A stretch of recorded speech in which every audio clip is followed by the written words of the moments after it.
আজকে আমরা খুব সুন্দর আরেকটা চ্যাপ্টার শুরু করব, সেটা হচ্ছে ফাংশন এবং ফাংশনের লেখচিত্র। আমাদের এই চ্যাপ্টারটি ক্লাস 8 থেকে শুরু হয়েছে এবং বারবার আমরা এই ফাংশনের অঙ্কগুলিতে বিভিন্ন ধরনের কনসেপচুয়াল ভুল করি। তো সেটা বুয়েটে হোক বা বিভিন্ন ইউনিভার্সিটিতে হোক অথবা এইচএসসি পরীক্ষা হোক, যে কোনো জায়গায় ফাংশনের অঙ্ক আনসার করার আগে তোমাকে প্রথম যে জিনিসটা ক্লিয়ার করা দরকার সেটা হচ্ছে বেসিক ক্লিয়ার করা দরকার। বেসিক যদি ক্লিয়ার না থাকে ফাংশনের অঙ্ক বড় বড় কঠিন অঙ্ক হয়তো তুমি মানে মুখস্থ করে পারবা, কিন্তু বেসিক ক্লিয়ার থাকলে সবগুলি অঙ্ক খুব সুন্দরভাবে পারা যায়। এই জন্য প্রথম কাজ হচ্ছে যে ফাংশনের অঙ্ক করার আগে তুমি আগে বেসিক থেকে জিনিসগুলি ক্লিয়ার করতে পারো কিনা সেটা জিনিস আগে জানার চেষ্টা করবা। তো প্রথম কাজটা হচ্ছে যে আমরা আসলে দেখি যে ফাংশন আসলে আমরা আগে চিনি কিনা সেটা আগে ঠিক করার চেষ্টা করি। ফাংশন চেনা, এটা হচ্ছে আমাদের প্রথম কাজ, যে ফাংশন আমরা চিনি কিনা। তো আমরা নর্মালি ফাংশনের অঙ্কগুলি দেখতে অভ্যস্ত। দেখতে কিরকম অভ্যস্ত, যে ধরো F of x equal to দেওয়া আছে এক্স স্কোয়ার, আমরা এরকম একটা জিনিস, এরকম ধরনের জিনিস দেখে অভ্যস্ত, যে এখানে একটা এফ অফ এক্স থাকে এবং এক্স থাকে, এক্স যুক্ত সমীকরণ এই পাশে থাকে। তো এই যে জিনিসগুলি এখান থেকে আমরা জানি যে এখানে একটা স্বাধীন চলক থাকে এবং একটা অধীন চলক থাকে। এখানে স্বাধীন চলক কোনটা? এখানে স্বাধীন চলক হচ্ছে এক্স এবং অধীন চলক কোনটা? এফ অফ এক্স, যেটাকে আসলে সবসময় এফ অফ এক্স আকারে লেখা হয় না, অনেক সময় এটাকে কিভাবে লেখা হয়? ওয়াই দিয়ে লেখা হয়। ধরো Y equal to X square, বা আমরা জানি যে বিভিন্ন ধরনের সমীকরণ আছে, ধরো এরকম একটা সমীকরণ, ধরো বৃত্তের একটা সমীকরণ, এটাও কিন্তু একটা ফাংশনের সমীকরণ, আমরা এইভাবে বলি অনেক সময়। তো আসলে কোনটা ফাংশনের সমীকরণ এবং কোনটা ফাংশনের সমীকরণ না, সেই জিনিসটা আমাদের ভালো মতো বুঝতে হবে। তো কখন কাকে ফাংশন বলবো, কখন ফাংশন বলবো না, সেই জিনিসটা আমরা আগে প্রথমে সমীকরণ থেকে চেনা শিখি। প্রথমে আসো সমীকরণ থেকে চেনা। এখন ফাংশন চেনার সাথে আরেকটা শব্দ তোমাদের এখন পরিচিত করাই দিই, সেটা হচ্ছে অন্বয়।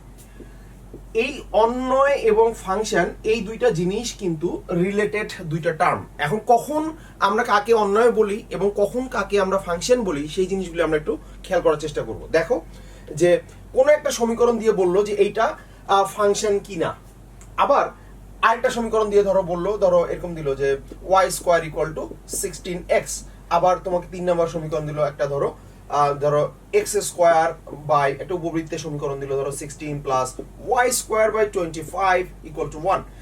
আবার 4 নাম্বার একটা সমীকরণ দিল যে ধরো ওয়াই ইকুয়াল টু একটা সরলরেখার সমীকরণ 3x প্লাস 5। ধরো এই যে চারটা সমীকরণ, এই চারটা সমীকরণ দিয়ে তোমাকে বললো যে এই চারটা সমীকরণের মধ্যে কোনটা ফাংশন এবং কোনটা ফাংশন নয়। এই এক জায়গা থেকে কিন্তু নৈর্ব্যক্তিক অনেক সময়ই পরীক্ষাগুলিতে চলে আসে, নৈর্ব্যক্তিকের জন্য খুব ইম্পর্টেন্ট। তাহলে প্রথম কাজ হচ্ছে যে কখন তাকে আমরা ফাংশন বলতে পারবো। খেয়াল রাখবা যে স্বাধীন চলকের, এই কথাটি ভালো মতো খেয়াল রাখবা, যে স্বাধীন চলকের একটি মানের জন্য যদি অধীন চলকের একটি মাত্র মান আসে, শুধুমাত্র তখনই তাকে ফাংশন বলা যাবে, তাছাড়া ফাংশন বলা যাবে না। তাহলে খেয়াল করে দেখো, স্বাধীন চলক আমাদের অঙ্ক অনুসারে আমাদের হয়তো উল্লেখ করে দেওয়া থাকবে, অথবা ধরে নিবা যে এক্স হচ্ছে স্বাধীন চলক। তাহলে দেখো যদি এক্স কে আমরা স্বাধীন চলক ধরি, তাহলে দেখো এক্স এর একটা মানের জন্য ওয়াই এর কিন্তু এখান থেকে দুটি মান আসবে, আমরা বর্গ করলেই প্লাস মাইনাস দুটি মান পেয়ে যাব। আবার খেয়াল করে দেখো, আবার এখানে এক্স এর একটা মানের জন্য দেখো এক্স এর মান যদি 1 বসাই ওয়াই এর মান আসবে প্লাস মাইনাস 4। আবার খেয়াল করে দেখো এখানে এক্স এর একটা মানের জন্য ওয়াই এর দুটি মান আসতেছে, তার মানে এই তিনটার কোনোটাই আসলে ফাংশন নয়। কিন্তু এটা কি, এখানে দেখো এক্স এর একটা মানের জন্য ওয়াই এর কিন্তু একটা মান আসতেছে, দ্যাট মিন্স এটা একটা ফাংশনের চিত্র তৈরি করবে। তার মানে আমরা প্রথমত খেয়াল রাখবো যে এক্স এর একটি মানের জন্য যদি ওয়াই এর একটি মান আসে বা এফ অফ এক্স এর একটি মান আসে, তখনই তাকে আমরা ফাংশন বলবো। তাহলে এগুলি কি আমরা খেয়াল রাখবো, এই চারটাই আসলে অন্বয়। অন্বয় মানে কি? আসলে একটা রিলেশন, মানে যদি কোনো একটা রিলেশন তৈরি হয়, রিলেশনটাকেই আসলে অন্বয় বলতেছে। অন্বয়ের জন্য তোমার স্পেসিফিক কোনো শর্ত নেই। তাহলে আমরা খেয়াল রাখবো যে এক কথায় বলতে গেলে যে এই ফাংশনটাও কিন্তু অন্বয়, কিন্তু এই অন্বয়গুলো কিন্তু ফাংশন নয়। তাহলে আমরা খেয়াল রাখবো এই কথাটি, ওই যে 9, 10 এর সেই শব্দটি, যে সকল ক্ষারই ক্ষারক কিন্তু সকল ক্ষারক ক্ষার নয়, ঠিক সেরকম ভাবেই আমরা এইভাবে বলবো যে সকল ফাংশনই আসলে অন্বয়, কিন্তু সকল অন্বয় কিন্তু ফাংশন নয়। তাহলে অন্বয় কোনগুলি, ফাংশন কোনগুলি, আমরা সমীকরণ থেকে কিন্তু বোঝা শিখে গেলাম। তাহলে আমরা এই জায়গা থেকে আমরা আমাদের মাথায় ক্লিয়ার থাকবে যে কোনগুলি ফাংশন আমরা চিনে ফেলবো। তাহলে আমরা আরেকবার বলে ফেলি যে কোনগুলিকে আমরা ফাংশন বলবো, যে যদি স্বাধীন চলকের একটি মানের জন্য অধীন চলকের একটি মাত্র মান আসে, শুধুমাত্র তখনই তাকে আমরা ফাংশন বলতে পারবো। এবার আসো আমরা আরেকটা জিনিস থেকে দেখি যে অন্বয় এবং ফাংশন কি জিনিস। আগে আমরা এই জিনিসগুলো আগে বোঝা শিখি, যে সমীকরণ থেকে চেনা শিখলাম। এবার আসো আমরা চিত্র থেকে ফাংশন চেনা শিখি। চিত্র থেকে দেখো একটা চিত্র কি কেমন কেমন হতে পারে। একটা চিত্র আমরা ধরো একটা পরাবৃত্তের চিত্র হতে পারে, একটা বৃত্তের চিত্র হতে পারে, একটা সাইন ওয়েভ হতে পারে। আবার ধরো কি হতে পারে, ধরো একটা এরকম হতে পারে, এইরকম একটা পরাবৃত্ত হতে পারে, আবার একটা সরল রেখা হতে পারে, একটা অর্ধবৃত্ত হতে পারে। এরকম বিভিন্ন ধরনের চিত্র আমরা জানি আমাদের ফেস করতে হয়। তাহলে এই চিত্রগুলির মধ্যে আমরা কোনটাকে আসলে ফাংশন বলবো, কোনটা ফাংশনের চিত্র বলবো এবং কোনটা ফাংশনের চিত্র নয়, সেই জিনিসগুলো যদি আমাদের বলতে বলে তাহলে আমরা আসলে কিভাবে বের করব। তো খুব সহজ একটা প্রসেস, যে কোনটাকে আমরা স্পেসিফিক ভাবে ফাংশন বলতে পারবো। খেয়াল রাখবা কথাটি আগের মতোই, তোমরা আগে স্বাধীন চলক এবং অধীন চলক যদি উল্লেখ করে দেওয়া থাকে তাহলে ওইটা কিন্তু মাথায় রাখতে হবে একটু, যে আমরা খেয়াল রাখবো অধীন চলকের সমান্তরালে যদি কোনো সরল রেখা এঁকে তুমি তোমার গ্রাফকে একের অধিকবার ছেদ করাতে পারো, তাহলে খেয়াল রাখবা যে ওটি কখনোই ফাংশন নয়। তাহলে ওগুলি আসলে অন্যয় বলা যেতে পারে, কিন্তু এটা ফাংশন বলা যাবে না। তাহলে খেয়াল করে দেখো, অধীন চলক ধরে নিলাম যে আমাদের অঙ্কের মধ্যে উল্লেখ করা আছে, বা নাই ধরে নিলাম যে অধীন চলক হচ্ছে ওয়াই। তাহলে খেয়াল করো ওয়াই এর সমান্তরালে যদি আমি একটি সরলরেখা আঁকি, তাহলে আমি দেখো এই যে আমার গ্রাফকে একের অধিকবার ছেদ করাতে পারি কিনা। দেখো যে আমি এইখানে যদি আঁকি তাহলে দেখো এই গ্রাফটাকে দুইটি বিন্দুতে ছেদ করেছে, তার মানে একের অধিকবার ছেদ করাতে পেরেছো। তার মানে এটি একটি ফাংশনের চিত্র নয়, এটি একটি অন্যয়ের চিত্র। আবার খেয়াল করে দেখো এখানেও দেখা যাচ্ছে যে একের অধিকবার আমি ছেদ করাতে পারছি, তার মানে এটিও ফাংশন নয়, এটিও ফাংশন নয়, কিন্তু এটি আমার জন্য ফাংশন। তাহলে এটা আমরা বলবো ফাংশন, কারণ একের অধিকবার ছেদ করাতে পারি নাই। আবার খেয়াল করে দেখো এটা কিন্তু একটা ফাংশন, তুমি এটাও কিন্তু একটা ফাংশন, এটাও কিন্তু একটা ফাংশন। দেখো তার মানে অর্ধবৃত্ত একটা ফাংশন, কিন্তু পূর্ণাঙ্গ বৃত্ত একটা ফাংশন নয়। তার মানে এই ধরনের কেসও আসবে সামনে, আমরা ওগুলো আরো ডিটেলস ভাবে আরো বেসিক থেকে সুন্দরভাবে শেখার চেষ্টা করব, যে কখন একটা বৃত্ত আসলে ফাংশন হবে আর কখন একটা বৃত্ত আসলে ফাংশন হবে না। তার মানে খেয়াল রাখবা তখন কিন্তু লিমিটের কিছু ইস্যু দাঁড়িয়ে যাবে, যে একটা নির্দিষ্ট লিমিটের মধ্যে একটা বৃত্তকে তুমি ফাংশন বলতে পারবা, আবার লিমিট পার হয়ে গেলেই সেটাকে আর তুমি আসলে ফাংশন বলতে পারবা না। তার মানে এরকম কেসও সামনে আসছে। তার মানে ওগুলো জিনিসও আমরা আরো পরে ক্লিয়ার করবো, ওগুলি প্রত্যেকটা জিনিস নিয়ে আমি তোমাদের ব্যাখ্যা করবো এই জিনিসগুলি। তাহলে খেয়াল করো চিত্র থেকে খেয়াল করে দেখো, তার মানে এটা আসলে ফাংশন হয়। দেখো এটা তুমি যদি সমীকরণে নিয়ে যাও তাহলেও তোমার কিন্তু বোঝার কথা যেটা আসলে ফাংশন নয়। কেমন করে দেখো, এটা আসলে তোমার কিসের, এই ধরনের একটা দেখো এই ধরনের একটা চিত্র। তাহলে এই ধরনের আমরা জানি, এটা তোমরা হয়তো কনিক্সের জিনিসগুলো থেকে এগুলো শিখে থাকতে পারো, তাই যে এটার বেসিক চিত্রটা আসলে এই ইকুয়েশনের। তাহলে দেখো এখানে এক্স এর একটি মানের জন্য ওয়াই এর কিন্তু একটি মান আসবে না, দুটি মান আসবে। তাহলে আমরা সমীকরণ থেকেও আমরা বলতে পারি যে এটা ফাংশন নয়। আবার খেয়াল করে দেখো বৃত্তের সমীকরণ তো আমরা জানি X square plus Y square equal to ধরো এ স্কয়ার, এইটাও কিন্তু আমরা জানি যেটা কোনো ফাংশনের চিত্র নয়, কারণ এক্স এর একটি মানের জন্য ওয়াই এর একের অধিক মান দিচ্ছে। আবার খেয়াল করে দেখো Y equal to sine X, এটি কিন্তু আমাদের ফাংশন হবে, কারণ এক্স এর একটি মানের জন্য ওয়াই এর কিন্তু একটি মান আসে, একের অধিক মান আসে না। আবার খেয়াল করে দেখো এইখানে দেখো x square equal two 4ay টাইপের একটা পরাবৃত্ত। এখন খেয়াল করে দেখো এক্স স্কয়ার ইকুয়াল টু যদি 4ay হয়, সেই ক্ষেত্রে খেয়াল করে দেখো এক্স এর একটি মানের জন্য কিন্তু এবার ওয়াই এর আসবে না, কারণ এবার বর্গ সাইনটা কার উপরে এসেছে, এক্স এর উপরে। তার মানে এখানে ওয়াই এর মান কিন্তু একটাই আসবে, মানে এক্স এর একটি মানের জন্য ওয়াই এর একটাই মান বিদ্যমান, তার মানে এটা ফাংশন। তার মানে সমীকরণ থেকেও এটা ফাংশন, চিত্র থেকেও একটা ফাংশন। তার মানে আবার খেয়াল করে দেখো, এটা তো আমরা একটু আগেই দেখলাম, ধরো এক্স প্লাস বি এই টাইপের একটা সরল রেখা, এটাও কিন্তু একটা ফাংশন, কারণ এখানে এক্স এর একটি মানের জন্য ওয়াই এর একটা মানই আসছে। আবার এখানেও খেয়াল করে দেখো এটা একটা অর্ধবৃত্ত, এটা লিমিটের জন্য, এটা আমি তোমাদের পরে ব্যাখ্যা করব।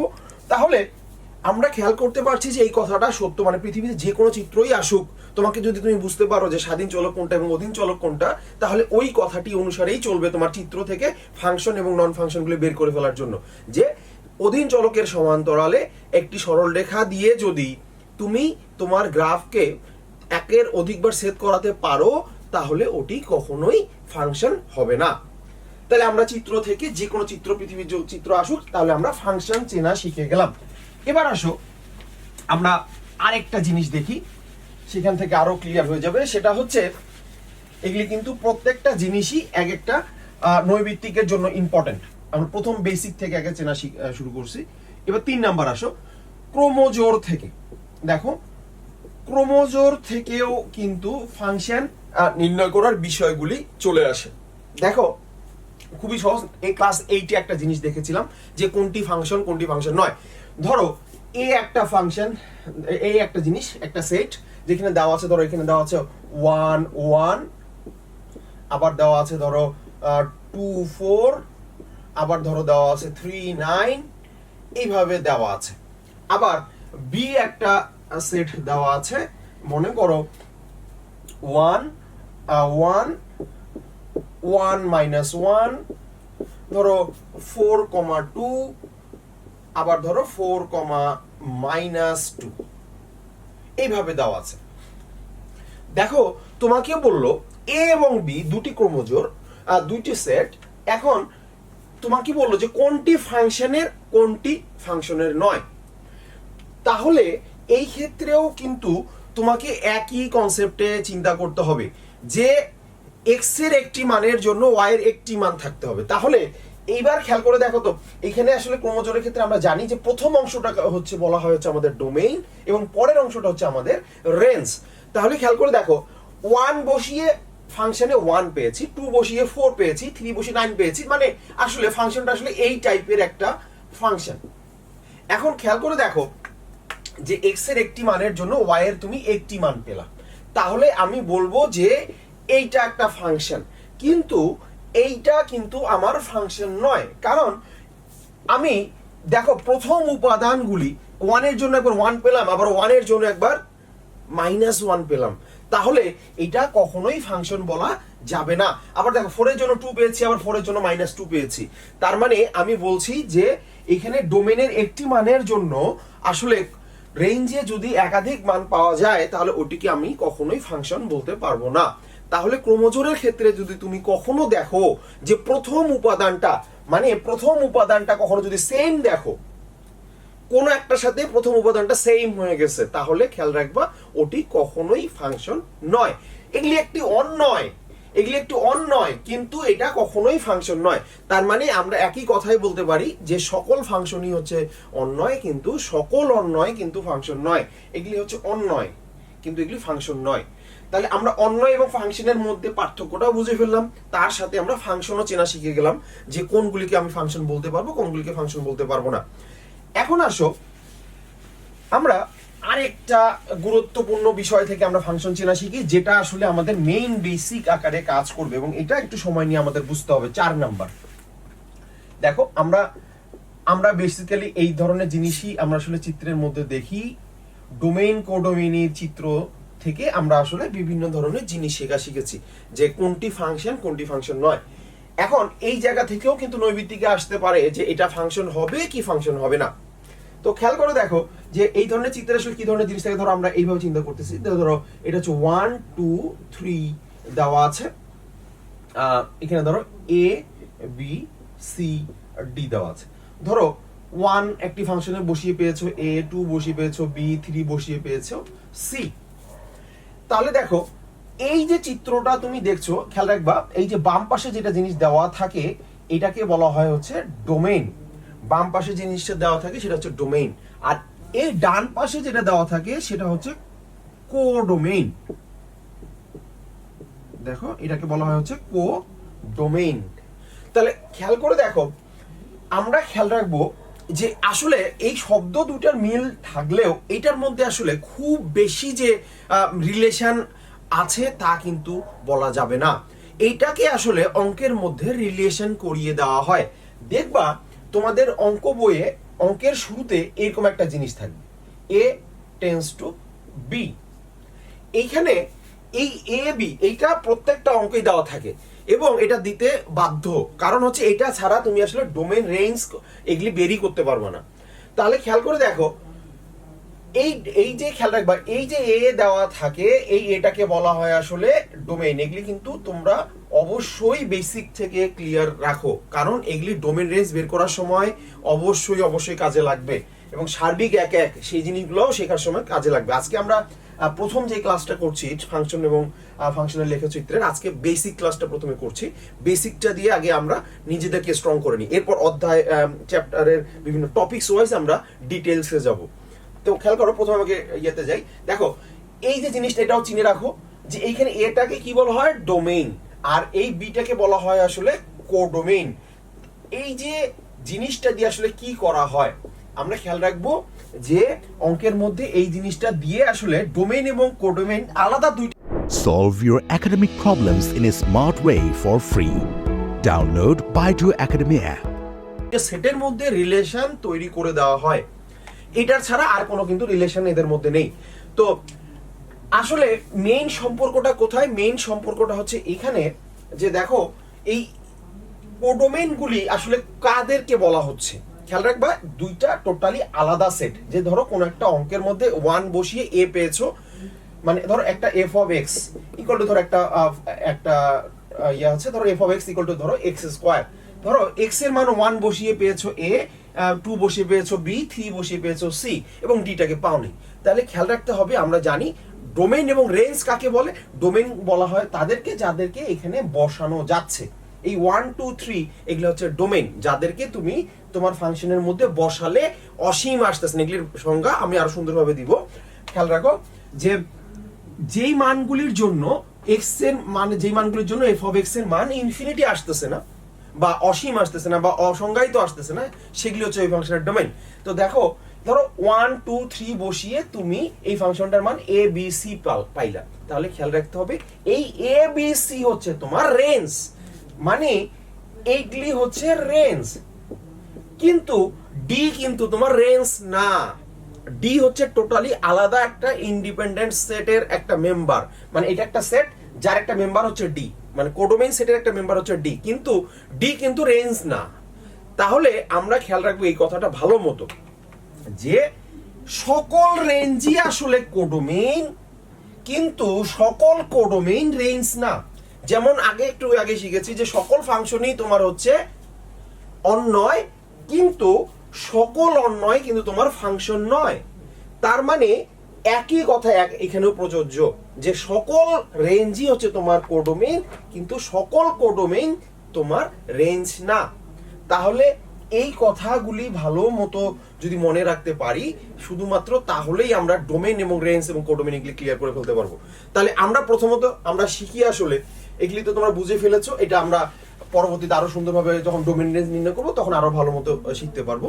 তো প্রথমে আমরা দেখি যে এই চিত্র থেকে আমরা আসলে ফাংশন চিনি, যেরকম ধরো 4টা চিত্র দিয়ে বললো যে কোনটা ফাংশন নয়, তাহলে আমরা কিভাবে আসলে বের করে ফেলতে পারবো। তো খেয়াল করো, এটার জন্য একটা পপুলার এক্সাম্পল আছে, ওই এক্সাম্পলটাই তোমরা একটু খেয়াল রাখার চেষ্টা করবা, তাহলে সুবিধা হবে। তাহলে দেখো আমরা কোডোমেইন গুলিকে মা এবং ডোমেইন গুলিকে সন্তান আকারে চিন্তা করি। তাহলে খেয়াল করে দেখো তাহলে আসলে কি জিনিসটা দাঁড়াবে। তাহলে দেখো এই যে এ মায়ের একজন সন্তান, এই মা এবং সন্তানের রিলেশনটাকে জাস্ট একটু ব্যাখ্যা করলেই তোমার কখনোই এই জিনিসগুলো আসলে ভুল হবে না। দেখো এ যে মা, তার একজন সন্তান আছে, বি মায়েরও একজন সন্তান আছে, সি মায়েরও একজন সন্তান আছে এবং ডি মাটির সন্তান নেই। এটা এই কেসগুলি ঘটতেই পারে। তার মানে কোডোমেইনে এমন মেম্বার থাকা সম্ভব যার সাথে আসলে ডোমেইনের কোনো রিলেশনই নাই, তার মানে তাদেরকে সেই ক্ষেত্রেও ফাংশন তৈরি করা যাবে। তার মানে আমরা এটা মাথায় রাখবো যে কোডোমেইনে এমন মেম্বার সম্ভব যার সাথে আসলে ডোমেইনের কোনো সম্পর্কই নেই। আর ডোমেইনের সাথে সম্পর্ক আছে কার? রেঞ্জগুলির। তাহলে আমরা খেয়াল রাখবো এই কথাটি যে যদি কোনো মায়ের সন্তান নাও থাকে তারপর এটা ফাংশন তৈরি করবে, মানে এই রিলেশনটা আসলে সম্ভব। এখন মনে করো তোমাকে আরেকটা চিত্র দিল, ধরো একটা চিত্র, ধরো এখানে দিল 1 2 3 4 এখানে দিল এ বি সি দিল। এখন বললো এটা এটা এটা এটা। এখন এই চিত্র দিয়ে যদি তোমাকে বলে যে এটি ফাংশন তৈরি করবে কি করবে না, তখন কিন্তু তুমি বলবা অবশ্যই ফাংশন তৈরি করবে না। কেন ফাংশন তৈরি করবে না? কারণটা হচ্ছে দেখো, তুমি 1 বসিয়ে এ পেয়েছো, 2 বসিয়ে বি পেয়েছো, 3 বসিয়ে সি পেয়েছো। দেখো এই যে মা আর এই যে সন্তান, দেখো এই সন্তানটার কি নাই, কোনো মা নেই। তাহলে কি এমন কি সম্ভব কখনো? এমন আসলে কখনোই সম্ভব না। তাহলে এমন কোনো শর্তে আসলে ফাংশন তৈরি করা যাবে না যেই শর্তে ডোমেইনের কোনো ভ্যালুর জন্য আসলে কোনো রেঞ্জই পাওয়া যাচ্ছে না। যদি কোনো রেঞ্জ না থাকে তাহলে ওই শর্তে কখনোই ফাংশন তৈরি করা যাবে না। তার মানে ডোমেইনের প্রত্যেকটা ভ্যালুর জন্য কোডোমেইনে তার রেঞ্জ থাকতে হবে, না ছাড়া কোনো প্রকার ফাংশন তৈরি করা যাবে না। তার মানে এই শর্তে কোনো ফাংশন তৈরি হবে না। আবার খেয়াল করে দেখো, আরেকটা ধরো রিলেশন দিলাম, ধরো 1 2 3 4 এ বি সি, ধরো এটা দিলাম, এইভাবে দিলাম, ধরো এটা দিলাম, এটা দিলাম। এখন বললো যে এই শর্তে কোনো ফাংশন তৈরি করা যাবে কি যাবে না। তাহলে খেয়াল করে দেখো, এই শর্তে কিন্তু ফাংশন তৈরি করা যায়। কেন? কারণ দেখো, তুমি যদি মা এবং সন্তানের রিলেশনটাকে খেয়াল করো, দেখো এই মায়ের 2 জন সন্তান আছে, আর এই মায়ের 1 জন সন্তান আছে, এই মায়ের 1 জন সন্তান আছে, এবং খুবই স্বাভাবিক একটা বিষয় এখানে ঘটেছে। তাহলে এটা আসলে খুব স্বাভাবিকভাবেই সম্ভব। তাহলে দেখো এই মায়ের 2 জন সন্তান আছে, এটা খুবই সম্ভব। তার মানে আমি আসলে বলতে পারি যে একাধিক ডোমেইনের জন্য সেম রেঞ্জ আসতে পারে, এটা আসলে অসম্ভব কিছু নয়। কিন্তু একই ডোমেইনের জন্য যদি একাধিক রেঞ্জ চলে আসে, ধরো এইরকম একটা জিনিস দাঁড়ায় গেল, ধরো 1 2 3, ধরো আরেকটা চিত্র দিলাম, ধরো এ বি সি। এখন ধরো এরকম একটা চিত্র দাঁড়িয়ে গেছে, ধরো এটা, ধরো আরেকটা দিলাম ডি, ধরো এটা বললো ডি। ধরো এ বললো যে 2 এর সাথে সি এর সন্তান হচ্ছে 2 আর ডি এর সন্তান হচ্ছে 3। তাহলে আমাকে বলো যে এই 1 এর মা আসলে কি? 1 এর মা তখন দাঁড়াচ্ছে যে 1 একবার বলছে তার মা হচ্ছে এ, একবার বলছে বি। এটা কি আসলে সম্ভব? একজন সন্তানের কি 2 জন মা থাকতে পারে? সেটা আসলে সম্ভব না। তার মানে এটা আসলে কোনো ফাংশন তৈরি করবে না। তাহলে মা এবং সন্তানের এই রিলেশন দিয়ে খুব সহজভাবে এই চিত্রগুলিকে তুমি ব্যাখ্যা করতে পারবা যে কখন ফাংশন তৈরি করবে, কখন ফাংশন তৈরি করবে না। তাহলে 1 যে সন্তানটা, তাহলে এই যে ধরনের কেসগুলিতে কোনো প্রকার সন্তান তৈরি করছে। তাহলে দেখো এই কেসে কখনোই কিন্তু ফাংশন তৈরি করা সম্ভব হচ্ছে না। তাহলে দেখা যাচ্ছে যে কিভাবে যে এই সন্তানের আসলে 2 জন মা থাকছে, যেটা আসলে সম্ভব না। তার মানে আমরা এই কথাটি মাথায় রাখবো যে একই ডোমেইনের জন্য কখনোই 2টা রেঞ্জ আসা যাবে না। যদি আসে তাহলে সেটা কখনোই ফাংশন তৈরি করবে না। এবং সেই ক্ষেত্রে আমরা জানি যেটা একটা অন্যয় বলতে পারো, কিন্তু সেটা কখনোই ফাংশন নয়। তাহলে এই যে বেসিক জিনিসগুলি, যে আমরা কোনো একটা জিনিসকে অন্যয় বলা যায়, যে সকল অন্যয় আসলে ফাংশন হবে না, কিছু কিছু ফাংশন আসলে ধরো কিছু কিছু অন্যয় ফাংশন হবে, কিন্তু সকল অন্যয় ফাংশন নয়। এই জিনিসটা ভালো মতো মাথার মধ্যে গেঁথে রাখো। তাহলে এই চিত্রগুলি থেকে আমরা আসলে বুঝে ফেললাম যে কোনটি ফাংশন আর আসলে কোনটি ফাংশন নয়। তার মানে এটা হচ্ছে ফাংশন নয়, এটা ফাংশন নয়। তার এখানে 2টা কেস থাকে আসলে, যেই 2টা কেসে আসলে কখনোই ফাংশন তৈরি হয় না। তাহলে বাকি যে কেসগুলি, এই জিনিসগুলো একটু মাথায় রাখো।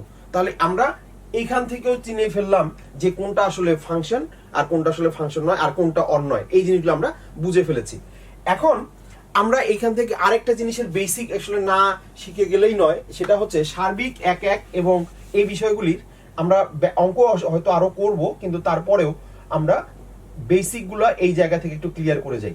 সার্বিক এক এবং ইনভার্স, এই কনসেপ্টগুলি আমরা প্রত্যেকটা জিনিস নিয়ে আলাদা আলাদা করে সুন্দরভাবে গুছায় বড় বড় জিনিস দেখবো, কিন্তু তার আগে আমরা এখান থেকে আগে বেসিকগুলো দেখি। যে আমরা আসলে এই ধরনের নৈবিত্তিক কিন্তু বারবার ভার্সিটিগুলিতে আসে, এবং বেশিরভাগ ক্ষেত্রেই ছেলেপেলেগুলি হচ্ছে ভুল করে। তো কি কি ভুল হয় সেই জিনিসগুলো একটু খেয়াল করো। তার আগে আমরা এই চিত্রগুলো থেকে ব্যাখ্যা করার চেষ্টা করি যে কখন সার্বিক হয়, কখন সার্বিক হয় না।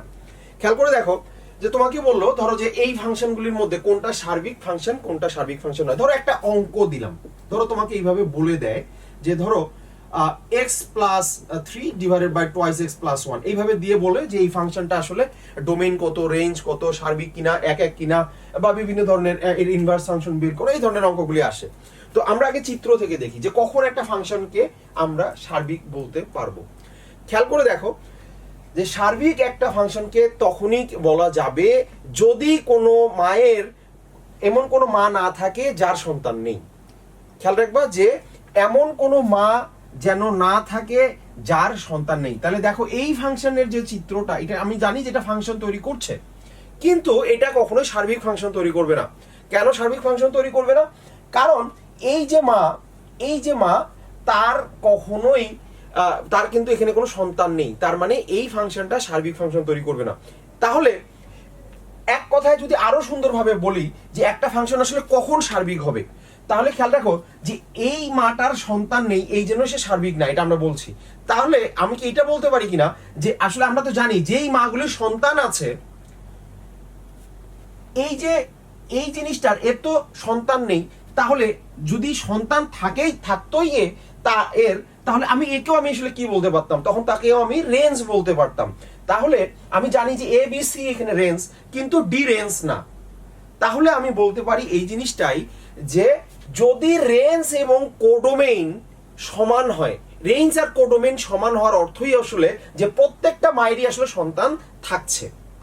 তার মানে আমি বলবো যদি রেঞ্জ এবং কোডোমেইন সমান হয় শুধুমাত্র তখনই একটা ফাংশন সার্বিক হবে।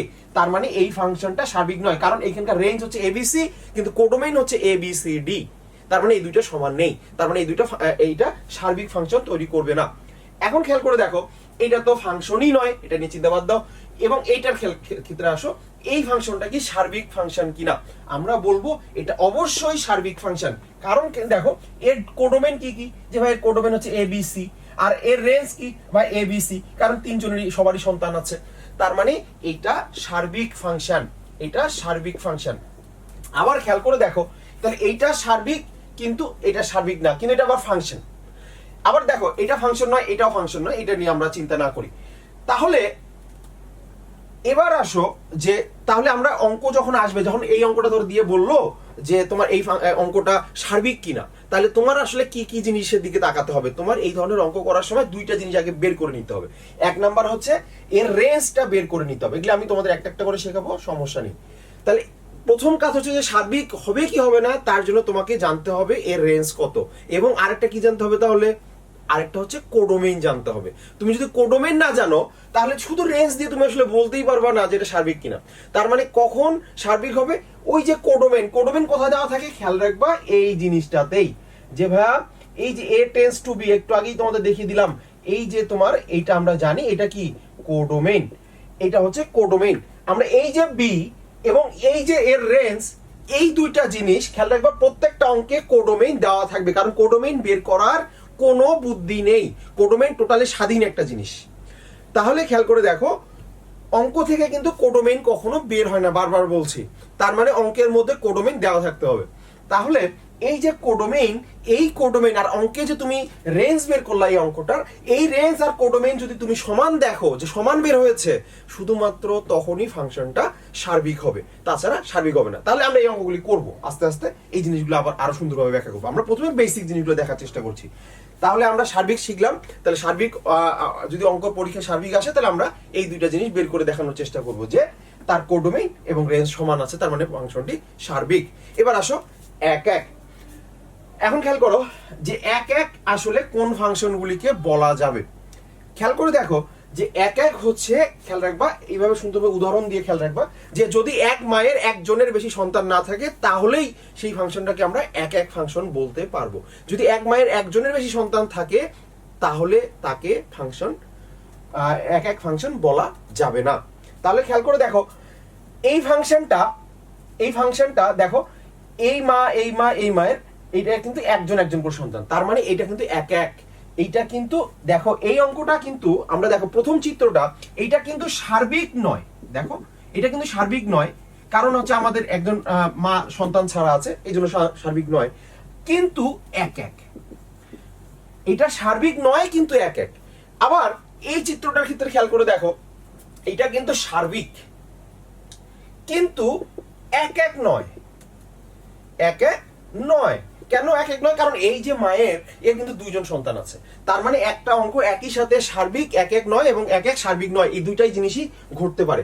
তাহলে একটা অঙ্ক সার্বিক এবং এক এক, একটা চিত্র আঁকি। ধরো এটা হচ্ছে ধরো এ বি সি, 1 2 3 দিই, 1 2 3 এ বি সি।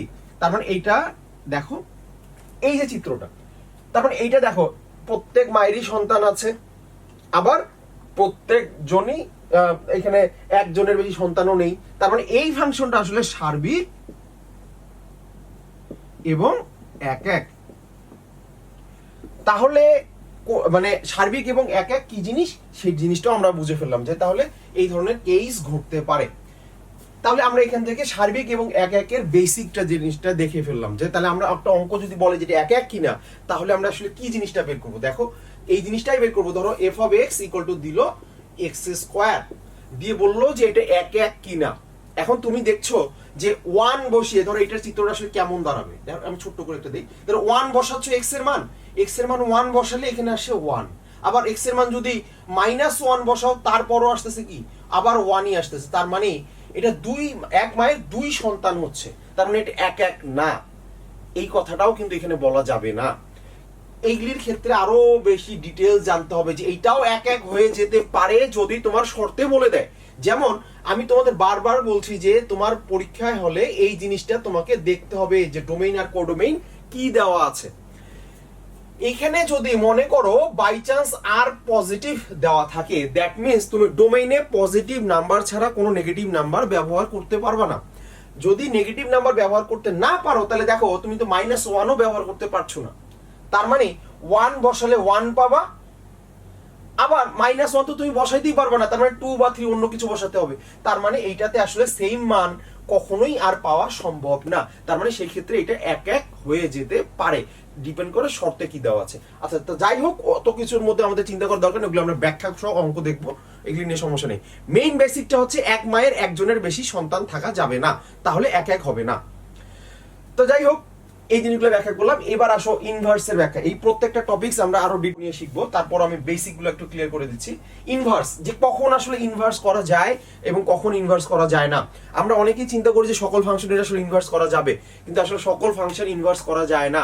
ইনভার্স মানে কি আসলে, যে আমরা এক কথায় বলতে পারি এগুলি হয়ে যাবে ডোমেইন, মানে এইগুলো হয়ে যাবে কোডোমেইনগুলো হয়ে যাবে ডোমেইন, আর ডোমেইনগুলো হয়ে যাবে কোডোমেইন, মানে এইটা উল্টায় যাবে এক কথায়। এখন খেয়াল করে দেখো, এইটা যদি এই জায়গায় দাও আর এইটা যদি এই জায়গায় দাও, তাহলে কি সবসময় জিনিসটা ফাংশন থাকবে কিনা, এটা হচ্ছে ইম্পর্টেন্ট। খেয়াল করে দেখো, একটা ফাংশনের ইনভার্স করতেছো, এখন ইনভার্স করার পর দেখলে সেটা ফাংশনই না, তাহলে কি তার ইনভার্স করা যাবে? ভুলেও যাবে না। তার মানে আমি কখন ইনভার্স করতে পারবো সেটা আমরা আগে বেসিক থেকে ব্যাখ্যা করি। দেখো, আমি যদি ইনভার্স করি মানে কি উল্টায় দিলাম, তাহলে এইটা এই জায়গায় দিচ্ছি, এটা এই জায়গায় দিচ্ছি। এখন খেয়াল করে দেখো তো, তার মানে এগুলি হয়ে যাবে সন্তান আর এগুলি হয়ে যাবে কি মা। এখন এই সন্তানের ক্ষেত্রে দেখো উল্টা চিন্তা করো, উল্টানো, এইটা এই পাশে এইটা এই পাশে, তাহলে দেখো এই যে সন্তান তৈরি হলো, এই সন্তানের তখন কি থাকবে না? মা থাকবে না। তাহলে এই ধরনের ফাংশন ইনভার্স করা যাবে না। তার মানে একটা ফাংশনকে কখন ইনভার্স করা যাবে না, তার মধ্যে একটা অন্যতম শর্ত হচ্ছে যে এমন কোনো মা থাকা যাবে না যার সন্তান নেই। কারণ একটু পরে সেই যখন সন্তান হচ্ছে তখন তার মা থাকবে না। তার মানে আসলে কি দাঁড়াচ্ছে, যে কোনো একটা ফাংশন যদি সার্বিক না হয় তাহলে তাকে আসলে কখনোই ইনভার্স করা যাবে না। এটা হচ্ছে প্রথম কথা, যে সার্বিক না হলে তাকে ইনভার্স করা যাবে না। কারণ দেখো, এই যে দেখো, একটা যে কোনো একটা ফাংশন না অন্য কোনো একটা ফাংশন যে সার্বিক না হলে আসলে উল্টানোই মানে যাবে না। কারণ সন্তান যদি বেশি হয়, যেগুলি উল্টায় পাশে যায়, তাহলে এই দেখো এই মাগুলি সন্তান হয়ে যাচ্ছে। আবার খেয়াল করে দেখো, আরেকটা কেস দাঁড়াবে। ধরো এই ফাংশনটা, এটা দেখলা যেটা সার্বিক, আচ্ছা সার্বিক, তাহলে এটা তো উল্টানো যাবে। এখন সার্বিক হলেই যে উল্টানো যাবে তাও কিন্তু বলা যাচ্ছে না। কেন? কারণ হচ্ছে দেখো, এবার এইটাকে যদি এখানে দাও আর এইটাকে যদি এখানে দাও, তাহলে দেখো এইখানে তো এ ছিল মা আর এ ছিল সন্তান, আর যখন উল্টাই দিবা তখন এ হয়ে যাবে কি সন্তান আর এ হয়ে যাবে মা। তাহলে দেখো এই সন্তানটার মা হয়ে যাবে কয়টা তখন? 2টা। তার মানে এই ফাংশনটা সার্বিক, কিন্তু এক এক না হওয়ার কারণে তাকেও তুমি উল্টাইতে পারতেছো না। আর এক এক না যেগুলি দেখো, ধরো এইটা ফাংশন এক এক না, এই যখন এখন দেখো যে এই মা আছে, এই জন্য তুমি মনে করছো যে আচ্ছা এক মায়ের 2জন সন্তান সম্ভব, কিন্তু যখন উল্টাচ্ছ তখন এ হয়ে যাচ্ছে কি সন্তান, তার 2টা মা হয়ে যাচ্ছে। তার মানে তাকেও তুমি উল্টাইতে পারতেছো না, তার মানে এই কেসটাও সম্ভব না। তার মানে একটা ফাংশনকে তখনই ইনভার্স করা যায় যখন সে সার্বিক এবং এক এক হবে, তাছাড়া কোনো ফাংশনকে কখনোই ইনভার্স করা যাবে না। দেখো এই ফাংশনটা যদি এইদিকে নাও এইদিকে নাও, তাহলে কিন্তু কোনো কমপ্লেক্সিটি অ্যারাইজ করবে না, কারণ একজন মায়ের একজন সন্তান থাকবে, এটা নিয়ে কোনো সমস্যা নেই।